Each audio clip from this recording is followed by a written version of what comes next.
Hello my dear young viewers and my dear friends, कैसे हैं मेरे 12th क्लास के स्टूडेंट्स और कैसी चल रही है उनकी पढ़ाई, कैसे हो रहे हैं प्री बोर्ड। और बस 21 को आपका प्री बोर्ड है और इसी के लिए मैंने आपके लिए जो है कुछ थोड़ा सा इम्पोर्टेंट कुछ बनाया है। You are most welcome in I am thoughts in English and your teacher Renu is here. और मेन पॉइंट्स मैंने सारे पोएम के एक जगह बोर्ड एग्जाम के लिए जो है वो इकट्ठे कर दिए हैं। अगर आप इन्हें भी लर्न करके चले जाएंगे तो you can answer theme, short question and long question. आप easily short question, long question और थीम को जो है और मैसेज पोएम का, इसको आप आंसर आसानी से कर सकते हैं इन मेन पॉइंट्स के थ्रू। ठीक है। अगर आपने अभी तक मेरा चैनल सब्सक्राइब नहीं किया है, प्लीज़ मेरे चैनल को सब्सक्राइब कर दीजिए, लाइक कर दीजिए, शेयर भी कर सकते हैं आप। सारे मेन पॉइंट्स एक जगह हैं और सब्सक्राइब करना बिल्कुल मत भूलिएगा और कमेंट ज़रूर कीजिएगा। Okay, without wasting even a single minute, I am going to explain you all the 5 poems, the main points of the poem. Now, number 1 is My Mother at 66, written by Kamla Das. On her way back to Cochin, the poet looks, यहाँ poetess होना चाहिए, आप poet भी लिखेंगे तो गलत नहीं है। On her way back to Cochin, the poet looks at her mother. और जब वो कोचीन से वापस आती है तो वो जो है जब गाड़ी में बैठी होती है तो वो अपनी मदर को देखती है। Kamala Das finds her weak and lacking in energy and life, और पाती है कि जो उसकी मदर है बहुत कमज़ोर हो गई हैं, उनके अंदर ऊर्जा नहीं है और लाइफ जिंदगी भी ऐसा लगता है नहीं है।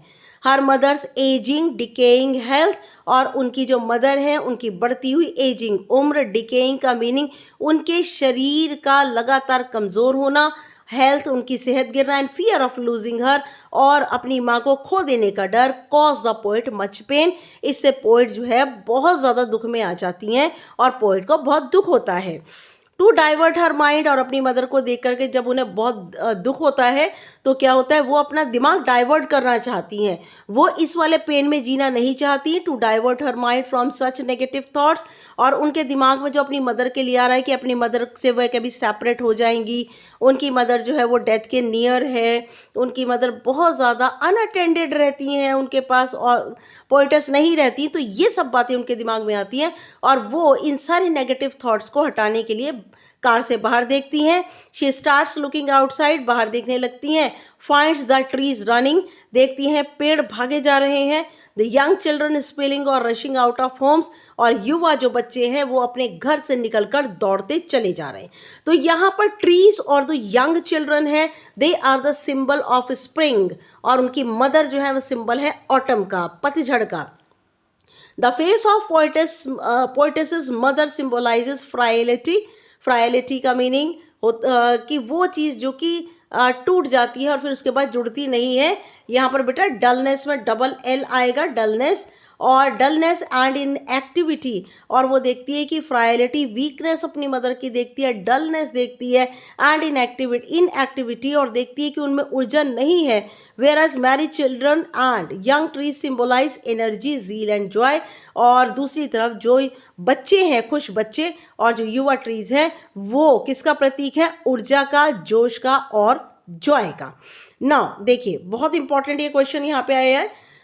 Number 6, as the late winter's moon loses its magnificence, जैसे कि सर्दियों का देर का जो चांद होता है वो खो देता है। मैग्निफिकेंस का मीनिंग होता है अपनी शान, अपनी चमक, एंड ब्यूटी, और अपनी सुंदरता खो देता है।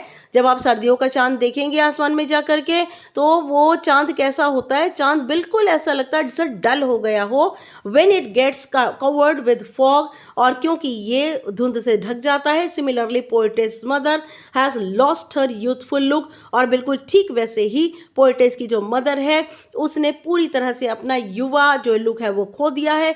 विटैलिटी, अपने शरीर की ताकतें, एंड चार्म और खूबसूरती को खो दिया है। यहाँ पर ये क्वेश्चन आता है, शॉर्ट क्वेश्चन आप कह सकते हैं कि जो पोइटेस है उसकी मदर की कंपैरिजन पोइटेस ने किससे की है।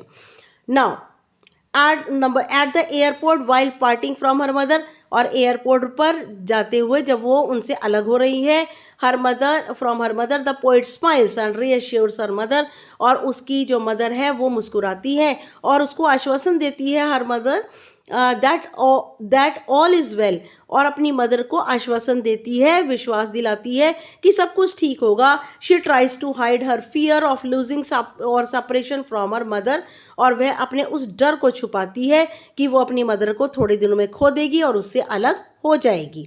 Poem number 2, keeping quiet, now by Pablo Neruda. According to the poet, keeping still and quiet will facilitate introspection. A poet के अनुसार शांत रहना, चुप रहना will facilitate, वो आपको सुविधा देगा इंट्रोस्पेक्शन करने की.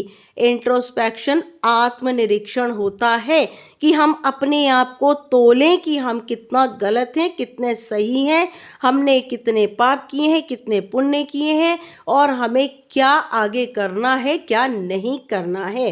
And a feeling of universal harmony, और हमें कीपिंग स्टिल, शांत रहने से, चुप रहने से हमें एक फीलिंग आती है वैश्विक बैलेंस की, संतुलन की.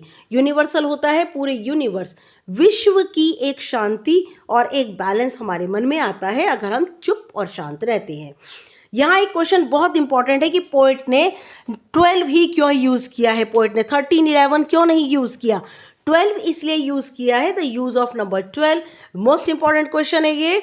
The use of number 12 can be associated with, जो 12 नंबर है वह जुड़ा हुआ है दिन के 12 घंटों से, घड़ी के 12 घंटों से, और the number of months in a year, और फिर साल के महीनों से, कंप्लीशन ऑफ द साइकिल, जो कि एक साल का चक्र पूरा करता है, इसलिए उसने 12 यूज़ किया है. The poet uses that silence will be exotic, और अब यहाँ पर पोइट ने शॉर्ट क्वेश्चन बनेगा यहाँ पर कि पोइट ने साइलेंस को इतनी इंपॉर्टेंस क्यों दी है. The poet uses that silence will be exotic, poet ने कहा है कि जो साइलेंस है वो आनंद से भरी हुई है, because it will be a blessful moment, क्योंकि ये एक खुशी से भरा क्षण है, एंड नियर डिवाइन एक्सपीरियंस, और शांति जो है, साइलेंस जो है, ये एक बहुत ही पवित्र अनुभव है. When we all will be together, कि जब हम सब इकट्ठे होकर के शांत हो जाते हैं तो ये एक बहुत ही डिवाइन, एक हॉली एक्सपीरियंस है. Now in that exotic moment even fisherman, और यहाँ तक कि इस आनंद से भरे क्षण में फिशरमैन, यहाँ पर फिशरमैन बेटा बहुत अमीर जो लोग हैं उनको कहा है, who represent the people who kill and harm other creatures, वो लोग जो कि दूसरे लोगों को मारते हैं, उन्हें नुकसान पहुंचाते हैं. पोइट ने डायरेक्टली उनको नहीं रिच पीपल कहा, फिशरमैन कहा है. Would not harm the whales, और जो बहुत बड़े जो फिशरमैन होते हैं या फिर बहुत जो रिच पीपल होते हैं, वो बड़ी मछली होती है या फिर अपने से जो बड़े होते हैं उनको कोई हार्म नहीं पहुंचाते. Salt gatherers represent those adding comforts to life, और सॉल्ट गैदरर्स कौन होते हैं, ये रिप्रेजेंट करते हैं कि जो हमारी ज़िंदगी के अंदर कंफर्ट को ऐड करते हैं. जो सॉल्ट गैदरर होते हैं वो चुपचाप काम करते हैं और हमारी ज़िंदगी में क्या करते हैं, हमारी ज़िंदगी में एक तरह का हैप्पीनेस और डिलाइट को ऐड करते हैं. By green wars, most important question है ये. ग्रीन वॉर्स का क्या मीनिंग है. By green wars the poet means waging war against our green zone, और उसका मतलब है एक ऐसा युद्ध जो कि हमारे हरे क्षेत्र के विरुद्ध है. दैट इज, और वो क्या है, that is exploitation of nature by human beings, और मनुष्य ने प्रकृति का जो शोषण किया है, ग्रीन जोन को जो लूट कर खाया है, वो जो है एक तरह का ग्रीन हरा युद्ध है. Now by wars with gas, wars with fire, most important explanation है ये, आरटीसी में भी आता है बेटा, शॉर्ट क्वेश्चन में भी आता है ये. वॉर्स विद गैस, गैस के साथ युद्ध, आग के साथ युद्ध. The poet means new weapons of mass destruction, और पोइट ने का मतलब है नए नए अस्त्र शस्त्र जिनसे बहुत मास डिस्ट्रक्शन का मतलब होता है बहुत बड़ी संख्या में तबाही. लाइक वॉर्स विद एटॉमिक, जैसे कि युद्ध हम करते हैं परमाणु और न्यूक्लियर बॉम्ब के ज़रिए जो हम युद्ध करते हैं, और वॉर्स विद केमिकल्स, या फिर हम रसायन के ज़रिए युद्ध करते हैं. रसायन के ज़रिए युद्ध कैसे होता है कि कोई भी चीज़ जो है वो अगर हम केमिकल्स वगैरह ऊपर से अपने दुश्मनों की ज़मीन पर डालते हैं तो ज़मीन कैसी हो जाती है, पूरी तरह से बैरन हो जाती है, फर्टाइल नहीं रहती है. Now the poet believes in life, poet को जो है वो बड़ा विश्वास है ज़िंदगी में, so he is against total inactivity, इसीलिए वो पूरी इनएक्टिविटी क्या होती है, पूरी तरह से सुप्त अवस्था में, पूर्ण सुप्त अवस्था में पोइट इसलिए उसके अगेंस्ट है। पोइट जो है लाइफ में चलने फिरने में, मूवमेंट में ज़्यादा विश्वास है। He only wants to interrupt the sad and cruel activities of the world, और वो सिर्फ चाहता है, किन चीज़ों का विरोध करना चाहता है कि जो यहाँ पर दुख देने वाली दुष्ट जो भी क्रियाकलाप है संसार के, उनको रोकना चाहता है, ऐसी मूवमेंट को रोकना चाहता है जिसके अंदर दुष्टता से भरी हुई जो भी चालें हैं उन्हें रोकना चाहता है। पर पोइट जो है, जो अच्छे मूवमेंट्स हैं उनको रोकना नहीं चाहता। Now we can learn a lot from a nature, हम प्रकृति से बहुत कुछ सीखते हैं। The poet involves a symbol of mother earth to reinforce his idea, और पोइट जो है धरती माँ को एक प्रतीक के रूप में लेता है जिससे कि अपने विचारों को बार बार लोगों को समझा सके that there is wisdom and activity in tranquility and peace. और पोइट कहना चाहता है कि बुद्धिमानी और क्रियाकलाप उसी में ही है जहाँ पर शांति हो, ट्रैंक्विलिटी कामनेस हो, कामनेस का मतलब चारों तरफ स्टिलनेस हो, और एक शांति, एक स्वर्ग का आभास हो। द अर्थ इज काम एंड सूदिंग, ज़मीन जो है बिल्कुल शांत है, प्यार से सराहने वाली है। Things appear to be dormant, सभी चीज़ें जो हैं वो डॉर्मेंट शांत लगती हैं, बट आर कॉन्स्टेंटली एक्टिव, लेकिन लगातार सभी चीज़ें धरती पर एक्टिव रहती हैं। पौधे जो है वो बिल्कुल शांत लगते हैं लेकिन फिर भी बेटे वो एक्टिव रहते हैं, बढ़ते हैं, फलते हैं, फूलते हैं, हमें बहुत कुछ देते हैं। Now the poet states that we must try to understand what life means, poet हमें बताता है कि हमें समझना चाहिए कि ज़िंदगी का क्या मतलब है in terms of activities that is which actions are worthy, और ये वो एक्टिविटीज़ हैं जिसमें हमें पता चले कि कौन से हमारे काम जो है वो वर्दी ऑफ बीइंग डन, कि किन कामों को हमें किया जाना चाहिए जो कि हमारे लिए प्रीशियस हैं, मूल्यवान है, एंड विच आर नॉट, और कौन से काम ऐसे हैं जिन्हें नहीं किया जाना चाहिए। Now a thing of beauty bye John Keats, beautiful thing is eternal never loses it's charm, ये ब्यूटीफुल थिंग की डेफिनेशन है। ब्यूटीफुल चीज़ें वो होती हैं, एटर्नल का मतलब होता है जिनका कभी अंत नहीं होता, नेवर लूजेज इट्स चार्म, कभी भी अपनी सुंदरता खूबसूरती को नहीं खोती, and has a lasting impressions on our mind, और हमारे दिमाग के ऊपर एक अंतिम प्रभाव छोड़ती रहती हैं।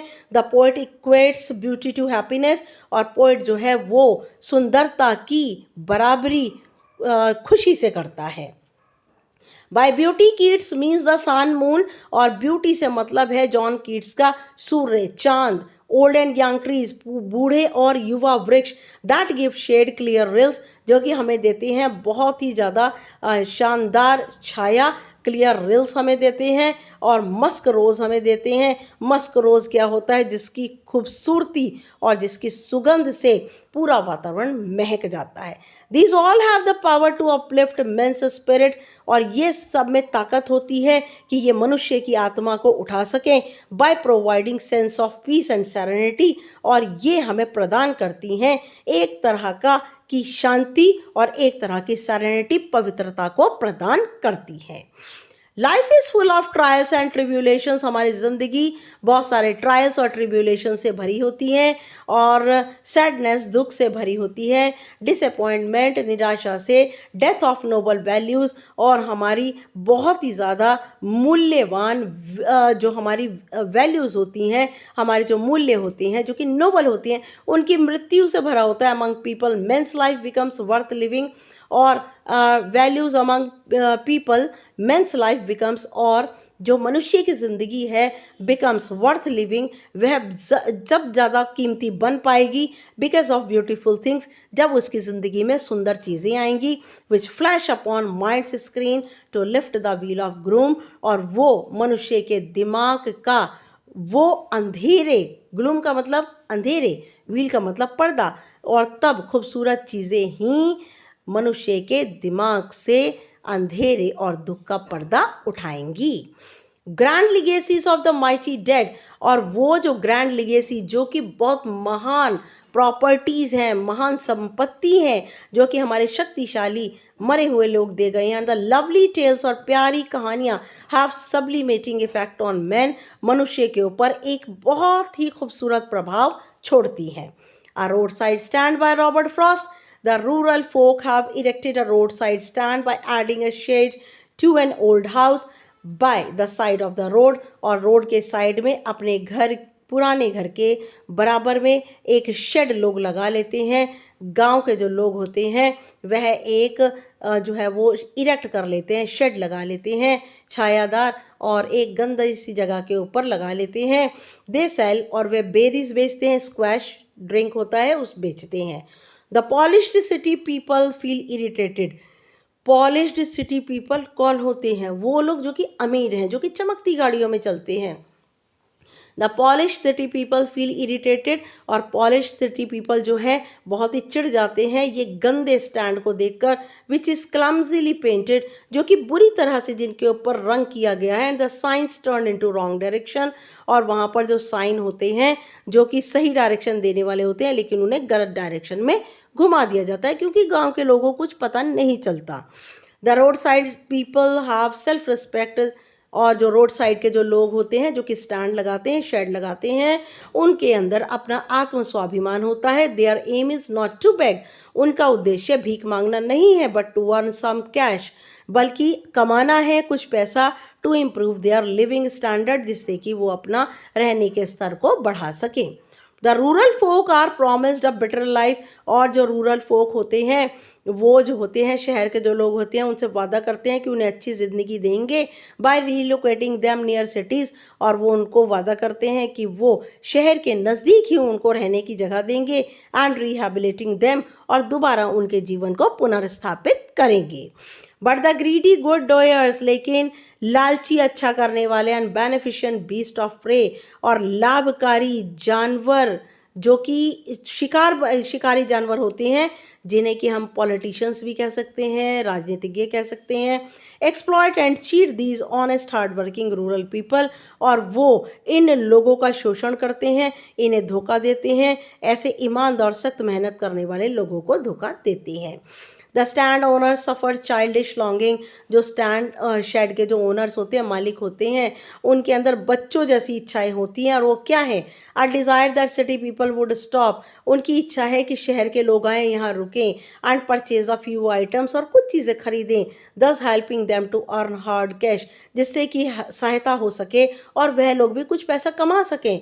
But this longing is vain, लेकिन उनकी ये बच्चों जैसी इच्छा बेकार है। As the car owner stop only to inquiry, और जो गाड़ी के मालिक हैं वे सिर्फ रुकते हैं इंक्वायरी, पूछताछ करने के लिए कि उनके पास ईंधन है या नहीं। Where the road was leading to and for taking a U turn, कि ये सड़क कहाँ जाती है और इसका यू टर्न कहाँ है।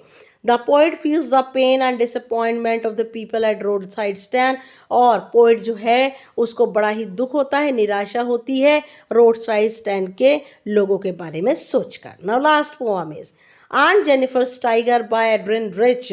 बहुत ही इंपॉर्टेंट क्वेश्चन है ये, इंपॉर्टेंट पोएम है, इसमें से क्वेश्चन ज़रूर आता है बेटा, लॉन्ग में ज़रूर आता है। Aunt Jennifer's Tiger symbolize spirit of freedom, Aunt Jennifer के जो चीता हैं वो प्रतीक हैं आत्मा की आज़ादी के, which she herself is bereft of, और वो आज़ादी जिससे आंट जेनिफर खुद वंचित हैं, वो आज़ादी जो कि उन्हें खुद को मिली हुई नहीं है। The tigers are the dwellers of the green forest, और जो टाइगर्स हैं, ड्वेलर्स का मतलब होता है जो रहने वाले हैं हरे जंगल के, आर फियरलेस जो कि निडर हैं, एंड फेरोशियस जो कि खतरनाक हैं। This is in a stark contrast to the suppressed womanhood, यहाँ पे बेटा हुड की स्पेलिंग OOD है, ठीक है, आई नहीं है। और ये जो है यहाँ पर एक बहुत ही तीखा जो है कॉन्ट्रास्ट है, तुलना है दबी कुचले हुई औरतों की इन आंट्स पर्सनालिटी। हमारी आंटी जो है जेनिफर हैं, उनकी पर्सनालिटी के अंदर ना उनका जो वुमनहुड है, कुचला हुआ वुमनहुड है, उनका जो औरत का जो एक